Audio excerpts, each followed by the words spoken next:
Hej og velkommen til, her er Niels Christensen fra Cykelstart.dk, og i den her video der skal vi unboxe et produkt fra danske Denver.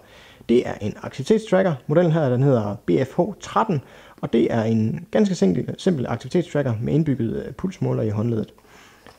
Heromme på bagsiden der kan man læse lidt omkring enheden, blandt andet at den fungerer med både Android og iOS enheder. Den kan vise dig dine skridt og dine kalorier osv. og hvordan du har sovet. Derudover så kan den vise forskellige notifikationer fra din smartphone.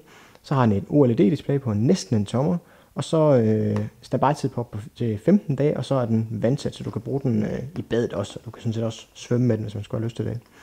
Men lad os prøve at pakke den ud og se, hvad der er i æsken, når man får den tilsendt.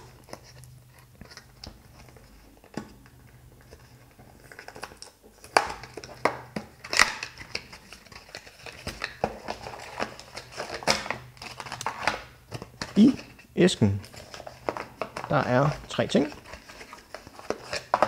Der er en manual, der på flere sprog forklarer dig, hvad enheden kan og hvordan den bruges.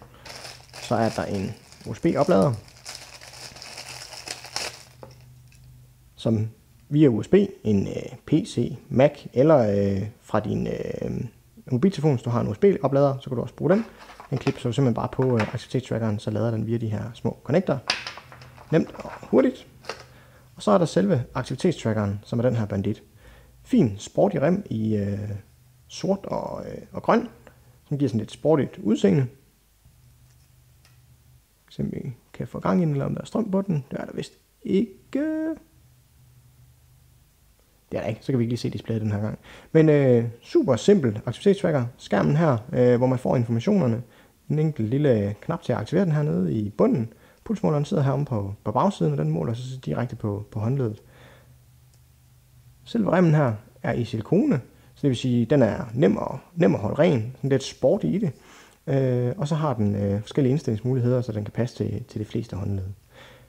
Det var sådan bare lige en hurtig unboxing af aktivitetstracker her. Der kommer naturligvis en test på Cykelstart.dk, og du skal have tak fordi du så med.